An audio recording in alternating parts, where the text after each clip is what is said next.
Il n'était ni noble, ni soldat, ni roi, et pourtant cet homme venu d'un village perdu de Sibérie a fait trembler le plus grand empire du monde. Certains le disaient saint, d'autres le croyaient démon. Son regard semblait hypnotiser les puissants, et sa présence suffisait à bouleverser le destin d'une nation entière. Voici l'histoire de Grigori Raspoutine, l'homme qui, sans armes ni couronne, a changé à jamais le visage de la Russie impériale. Il était sale, mystique, insaisissable. Son regard semblait percer l'âme de ceux qu'il croisait. Grigori Efimovitch Raspoutine n'était pas un noble, ni un prêtre ordonné, encore moins un politicien. C'était un simple paysan sibérien qui allait pourtant devenir l'un des hommes les plus influents de l'Empire russe. L'histoire de Raspoutine est celle d'un homme venu du froid, monté jusqu'au sommet du pouvoir, avant d'être englouti par les intrigues et la peur qu'il inspirait. Raspoutine naît en 1869 dans un petit village reculé de Sibérie, Pokrovskoye. Fils d'un paysan, il grandit dans une Russie profondément religieuse. Dès l'enfance, il intrigue.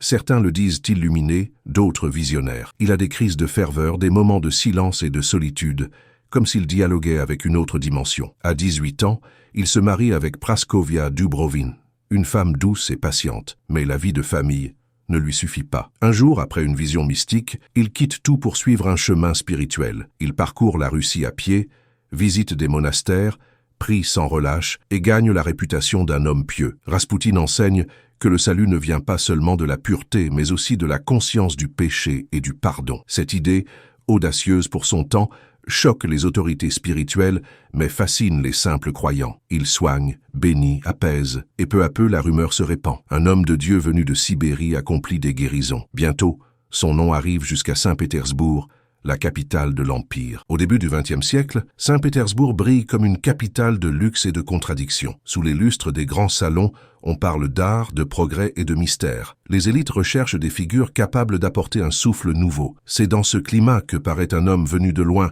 au regard hypnotique et au visage marqué par les routes de Sibérie, Grigori Raspoutine. Son apparence étonne, son charisme désarme. Il parle avec lenteur, choisit chaque mot comme s'il contenait une vérité cachée. On le fait rencontrer les personnalités les plus en vue, puis, peu à peu, il gagne la confiance des plus hauts cercles de la capitale. Dans la demeure impériale, un jeune garçon de la famille est souvent malade. Les traitements classiques n'apportent aucun apaisement. Sur la recommandation d'une amie de confiance, on fait venir Raspoutine. Il reste auprès de l'enfant plusieurs heures, le rassure, puis s'en va discrètement. Quelques jours plus tard, l'état du garçon s'améliore. Pour la famille, cet événement tient du prodige. Raspoutine devient alors un invité respecté et écouté. Sa présence au palais intrigue. Certains voient en lui un sage inspiré, d'autres un étranger inquiétant. Quoi qu'il en soit, sa voix résonne désormais dans les couloirs du pouvoir. Les nobles commencent à se diviser. Faut-il le soutenir ou s'en méfier? Dans toute la ville, un nom circule désormais sur toutes les lèvres, celui de Raspoutine,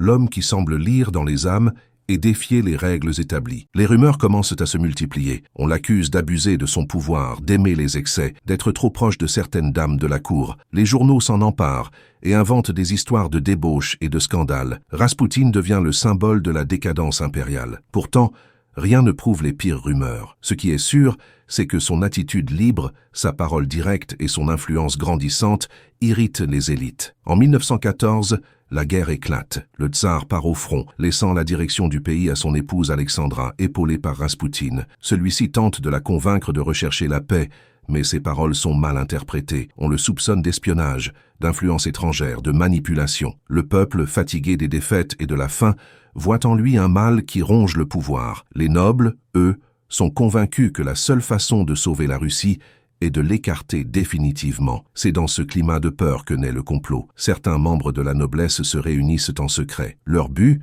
libérer le trône de son emprise. Le prince Félix Youssoupov, jeune aristocrate influent, prend la tête du groupe. Le plan est décidé, attirer Raspoutine au palais et l'éliminer discrètement. L'homme mystique, sans méfiance, accepte l'invitation. À la fin de l'année 1916, plusieurs membres de la haute société de la capitale organisent une réunion privée. Leur objectif est d'échanger des avis concernant la situation politique du moment et le rôle croissant joué par un certain conseiller venu de Sibérie. Parmi eux se trouve le prince Félix Youssoupov. Il propose d'inviter ce conseiller pour une rencontre dans sa résidence afin d'évaluer directement son attitude et ses intentions. L'entretien a lieu dans une ambiance formelle et réservée. Les participants discutent longuement de sujets généraux liés au gouvernement, à la stabilité du pays, et aux décisions de la cour. Les comptes rendus de cette soirée restent peu détaillés. Les témoins n'ont jamais livré une version identique des faits. Ce qui est certain, c'est qu'après cette rencontre, Raspoutine cesse toute activité publique. Les journaux mentionnent simplement qu'il quitte la scène politique sans explication officielle. Dans les semaines qui suivent,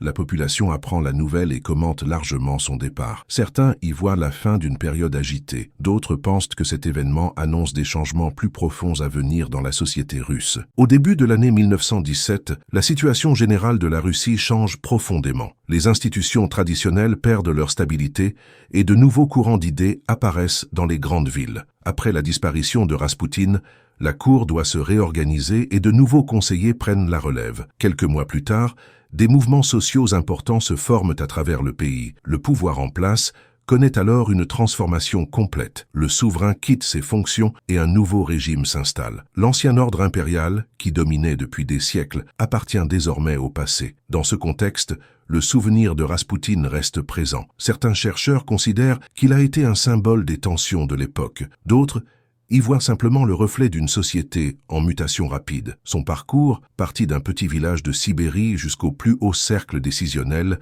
illustre la complexité du monde russe de cette période. Aujourd'hui encore, son nom est cité dans de nombreux ouvrages et documentaires. Il représente l'un des personnages les plus étudiés du passage entre l'ancien et le nouveau monde russe. Son histoire rappelle comment un individu issu du peuple a pu se retrouver au centre d'un moment charnière de l'histoire du pays. Ce protagoniste du début du XXe siècle appartient désormais au passé, mais son nom reste inscrit dans la mémoire collective. Il montre qu'un individu, même issu du monde le plus simple, peut modifier le cours d'une grande nation. Si ce récit t'a intéressé, pense à t'abonner et à soutenir cette production. Ensemble, continuons à faire découvrir les histoires vraies qui ont façonné notre monde.